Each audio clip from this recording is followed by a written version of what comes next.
I'm taking the show in a different direction. We're getting back to just a segment I'm very excited for. We're calling this segment your favorite games of 2025, 2026. So we're gonna start with Sam. Sam, you have time to give your Yeah, I'll game. give mine. Okay. This is your, and by the way, let me preface this. It's our favorite game of the college football season. We're just gonna give the floor to one Sam Perry. Okay, my favorite game of the year. There was a lot of great games, a lot of not so great games for the Gamecocks, which is okay. But my favorite game that I watched all year has to be none other. It was almost a little bit outshined this night, due to another massive rivalry and a great game. This will be the Penn State Oregon whiteout at Penn State. Mm, Those that follow the podcast well great know game. Charlie and I's feelings regarding Penn State. And this brought me so much joy. I had no angle on the game except just pure hatred of Penn State. And it was almost poetic the way that this game went. And I want to fast forward back. If we had a real editor that could pull up what I said during that about how Penn State is going to have a chance at the end of the game, be driving down the field, and Aller throws a Steven to just shatter the hearts of the Penn State faithful. And that is exactly what happened. Except it was a great game, and it was a great uniforms from Oregon, great environment, night game, the first real whiteout that we've had in a long time. Granted, like Penn State playing a good team, and just how much that game, the ripple effect of that game throughout the season, that triggered Penn State's plummet, which then caused the James Franklin firing, which then laid out the blueprint for a million other teams to prematurely fire their head coach and alter the course of the college football season. So, yes, it was an amazing game. And yes, it was great to see Penn State lose. And it was great to see this back and forth brawl between two Big Ten powerhouses. But on top of that, the ripple effects from this game are not talked about enough, and it should be a highlight, if not the highlight, of the 2025 college football regular season. I like to highlight one more thing. In the last 6 months, just to give Penn State some flowers, in the last 6 months, Penn State has hosted two of my favorite sporting events of the year. One being the Penn State Oregon whiteout game, two being the Penn State Michigan State outdoor hockey game that occurred this Saturday. Great game. Awesome game. Okay, Arch, your All favorite right, later, game. guys. Hey, CSM. Says him. I'm gonna have two. Because one of them has to be Georgia related. Obviously, my favorite Georgia game this year was the Georgia Tennessee game. That was self-explanatory, just resilient, gritty comeback for the dogs. In the 4th and 6 play with Stockton throwing the over-the-shoulder pass to Humphreys is just like that's just it's ingrained in my head. But my sleeper pick is the Baylor SMU double or overtime game on September 6th, 2025. I watched this one on my phone while I was watching Georgia play Austin Peay in the stadium, and that game was a snooze fest. And this game was 48-45. Baylor won, and it was awesome. Sawyer Robertson and Kevin Jennings were literally just dealing on these That's defenses. a great, cute college quarterback matchup game. Luke Duska, your favorite All right. game. I was also kind of stuck between two, so I'll just highlight both. One is from the regular season, one is from the college football playoff. First one, regular season, Notre Dame versus Texas A&M. It Mm. was really early on in the season. I think it was week 3 because Notre Dame had a bye after they played Miami in week 1. And in retrospect, when you look back at this game, this is what ended Notre Dame's season. And nobody could have known that at the time. It was just the second game of the year for them. But looking back in retrospect, it also had a lot of stake in it because Notre Dame got left out of the playoff because they lost this game after losing to Miami. And the vivid memories I have of this game are Marcel Reed not completing a lot of passes, but completing when he did complete passes, it was very vertical, and they were the Texas A&M receivers, Mario Craver and Concepcion, were all over the field that night, and Marcel Reed was just finding them. They were violating the Notre Dame secondary in with the vertical passing attack. And then Notre Dame answered scores too. The final score of this game was 41-40. If you remember, Ty Buckner fumbled Mm. the snap on the PAT that would have tied it up and sent it to OT. But unfortunately, he fumbled the snap. And Notre Dame answered scores all game too. CJ Carr's second ever start. Also sleeper. I'm really excited for CJ Carr in this upcoming year. I think we'll see him take a step, and you didn't hear a lot from him at towards the end of the season, but I think he showed a lot of flashes of what he could potentially do at Notre Dame. So I'm excited about him in 2026. But Notre Dame's rushing attack in that game was awesome. And I just remember Jeremiah Love and Price running all over the field, and they both had amazing games, and were able to answer all of the Texas A&M scores that they got off explosives. No defense was played, but just an electric up and down game where A&M was able to pull out a big win in South Bend. And then the playoff game is also Georgia related. It's the Sugar Bowl, Ole Miss versus Georgia, where we saw the potential of Trinidad Chambliss on full display. And we saw him put together some huge plays on some really, really crucial drives. We saw some interesting coaching decisions by Kirby Smart.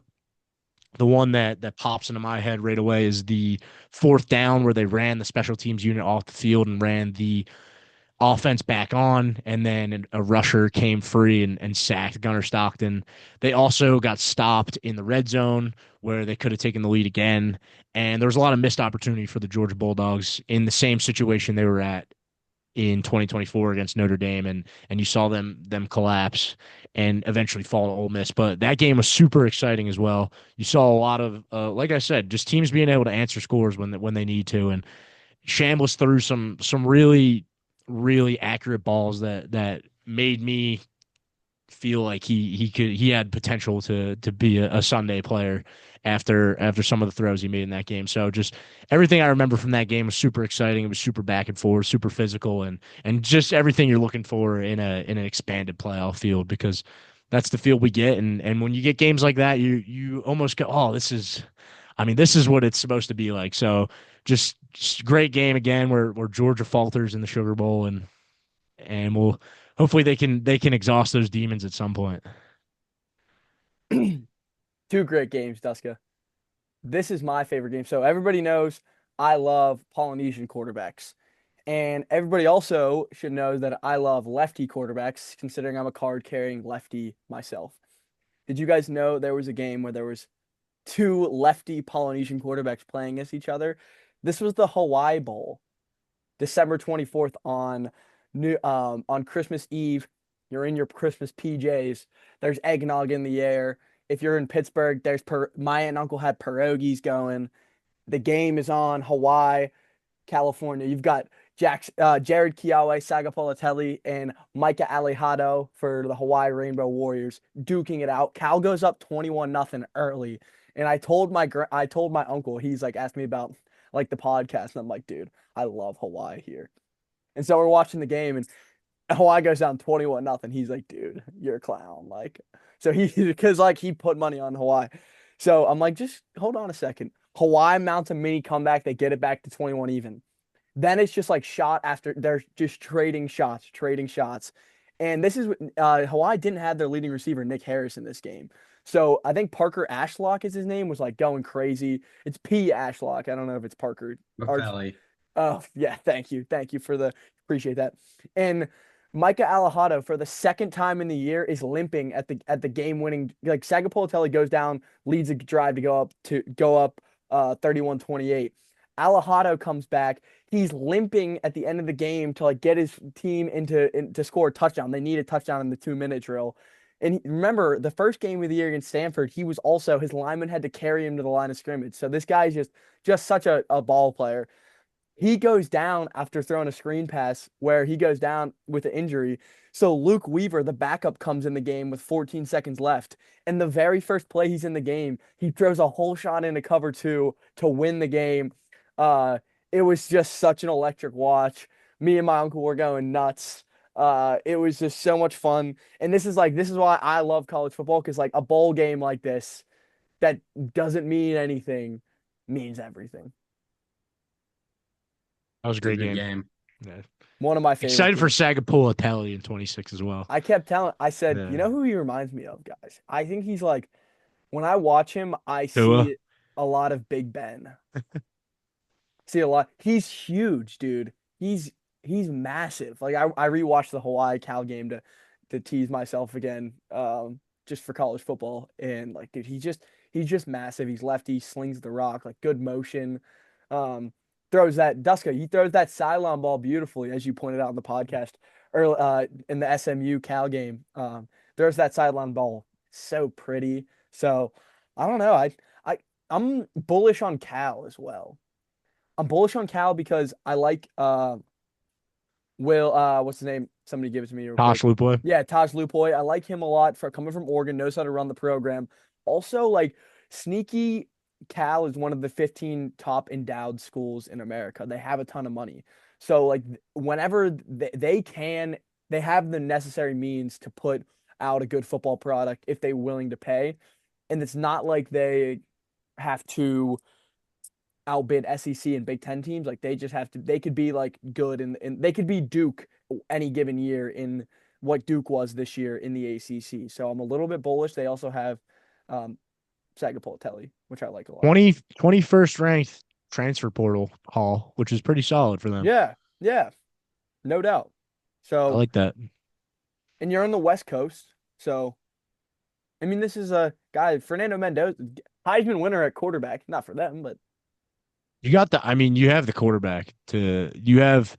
I mean, the ACC traditionally has really good college style QBs, I'd say. yep. And I think, I mean, he gives them a shot. So Speaking of college style quarterbacks that just left their place decimated, we just mentioned them. How about Darian Mensah and Cooper Barkate going going to Miami? And I just feel so sick for Duke fans. Like you win the ACC. Both of them I checked before like the news. They both posted like the I'm back on like their Duke on their social media. Like I feel bad for the Duke media guys who made these beautiful edits, like spent hours on these edits. The players post them, the Duke fans are excited, and they're gone. What a shame for Duke. I It's I a have mixed tough one. feelings. I think it sucks 100% for Duke that they're leaving, and it's a sign of the times, and we've talked about it ad nauseum. So But you there's no like need that to. that Darth Vader gets a little fucking more powerful. Well, I mean, the football fit is very exciting. I Yeah, think I that know it is. I that's don't why like it's how bittersweet because yes, yes, it's sad that this is the state where you have two guys that say they're committed and they re-sign to go back and they're then at team they end workout, up team lifts, yeah, and like team yeah, meals. You're like, oh, fellas, like and then they we're looking so good next year. Like, all of a sudden they're just not in the building the next you're like, day. oh, what? But I mean, look at what Miami's done with the quarterback transfers they've had in the last 2 years, and tell me that Darian Mensah Men's is and better than the Beck. Hurricane, yeah, 100%. Tell me Mensah and the Hurricanes aren't gonna have a lot of success with Darian Mensah. You can't. So I mean, the If you're football wise, I'm excited to see what that looks like. Also, can we talk about Cooper Barkade for a second, going from Harvard to Duke to now he was a prime portal prospect yeah. brought in by the Miami Well, dude, Hurricanes. he was a really good 3-star coming out of I followed him in high school. He was coming out of Mater Dei, and he was like a coveted 3-star, like wanted like big programs out west wanted him, and he chose to go to Harvard for like the Ivy degree and such. So, but here's the thing about both of these guys, like you're older, you're like 35, like you're not in the league or anything, like you're working insurance for like Liberty Mutual, or yeah, and somebody's like, so like, where do you pledge your allegiance to? Like, are you a a Harvard, a Duke, a Miami? Like, where's the ranking? Like, do you go with your like at least Barcade has the 3-year undergrad at Harvard, and then we'll have 2 grad years at separate places. Like Mensah is like actually a mercenary. Like, where do you pledge your allegiance? I mean, if it goes really well, it's like, but it went well at Duke. Like, where do you? I don't know. It's just like it sucks. I'm just like virtue I think signaling. It just sucks. that moral or whatever issue that is for you mentally, I don't think that pales. I think it pales in comparison to the dollar sign that you're seeing in your bank account every No, day. no, I So agree. I'm just saying, like, it's just we're gonna look. I think the era will like be put guardrails on at some point, and you're gonna look at like this era and be like, holy shit! Like, if you look at the guys' LinkedIn's of like yeah, this era, it's gonna be like 4 different schools, I mean, I updated my LinkedIn today, and I had to write about how I only finished 2 out of 4 trimesters for the MSBA and had to leave for a football opportunity. So it's real. Yeah, no, it is real. People will see that. Yep. I mean, I got 2 schools in mind, so I guess how much worse are we then? But yeah, Arch, what do you think about it, the law guy? Uh, I mean, legally, I think that Duke's contract had to been pretty bad. I also think Duke's game plan wasn't to have Mensah play quarterback. Like, I don't know, like Washington, whenever they were like when Damon Williams entered the whole thing, they were like, no, he's gonna be our quarterback next year. I think Duke just wanted their contract to be enforced. And the way that they settled, well, out of a court settlement that no one's gonna know what the terms are. I think that they just Duke wanted to put it behind them and still get compensated for what they are having to like endure, which I think is very like no one is going to want Darian. Like when my whole thing, whenever I was saying like because I thought that Duke was going to hold on to their contract or like enforce it, I said that I thought Darian Mensah was going to be in the NFL next year because the fact that if Duke doesn't want him to come back to their quarterback, and they don't. And since he could only play for Duke, he's not going to want to go back there anyway. So that's why I thought. And I mean, I don't. Yeah, I guess it's smart. I don't know how you would go back to Mensah after this, especially because if you have like the guy getting like a restraining order and all this, like it's What happened with I the don't restraining know. order? It's a temporary restraining, like a TRO, where you tell the court, like tell them they can't do this, and it was meant to saying tell Duke that I can enter the portal, or it was Duke filing it and saying to tell Mensah he can't enter the portal and can't leave for another school. And that's when they said no, he can enter the portal, but he can't enroll at another school until the second hearing. And then they canceled the second hearing because of the settlement. Mm. So basically, Duke just forfeited their right to enforce a contract, which is unfortunate, but it's just the way it goes. All right, that's all I got. Yeah, I mean, I guess we could talk real quick that Chambliss' 6th year. No, he didn't get it. Although I don't know if this really matters because the end game was the NCAA was always going to deny the appeal because this was his appeal. They filed the waiver and they're appealing their decision. The real magic starts next Thursday. Wait, so it's not over yet? That's not the final ruling? No, that's what the NCAA. That's the Oh NCAA's my final. gosh. So on February 12th in a week from tomorrow, that's when they're filing. That's when they have their preliminary hearing in the Circuit Court of Mississippi. Although I did look at the NCAA's, not to get too technical, but the NCAA's argument is pretty damn good. So I don't think Chambliss is focusing on the fact that if he's not allowed to play, then he's going to lose like revenue. And they're like, and the NCAA is like, why would we care? You can go to the NFL draft, like because he's like trying to paint the picture as and the NCAA filed a very good thing because the NCAA basically said like we're the governing body. You shouldn't be able to appeal our decision and then go to a court about it, like so the court can rule. Because then there's like eligibility issues all over the place. And the NCAA responded with a case from Mississippi that recognizes that a private organization that like governs themselves, like the NCAA, they have like certain rules and regulations. They are the governing body for that, and you can't go outside of there to get like a ruling. So basically, that ruling is what Mississippi recognizes that the NCAA's rules are like what they say goes. Since they're like one of those organizations. I thought that was pretty funny. So we should be getting this. They should confirm with the NCAA, but like you never know. With like hypothetically, the complaint that I see, judge is like lined with all this money. I assume what's going to happen is he'll probably get a restraining order or something, and he'll go, and then I don't know. I don't see him playing for Ole Miss next year, though. That's just my opinion. He should have went. It's probably for the best at this point. Yeah. Dude, at this point, like Senior Bowl, like he would have done so. He would have popped there. He would have popped. Yeah.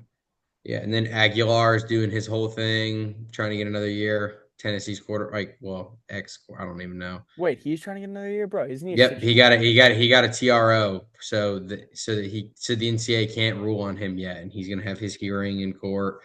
And then the Alabama guy, the basketball player's hearing is for Friday, and their attorneys are saying that they need to push it back another 2 weeks because the NCAA isn't answering their discovery questions. So basically, they're just playing hardball. I think what their plan is, they're just gonna push this back more and more, and then to the point that it's like March, they're just like, oh well, like if you sit him now, like who cares? He sucks. He's literally not good. Alabama should be hoping they finally rule on this. He sucks. His game versus Florida, he literally did nothing. And then he fouled out. Like he did not, like he's a liability. So Crazy. We'll talk some college basketball at some point. But all right, fellas, that was good work today. That was an efficient pod.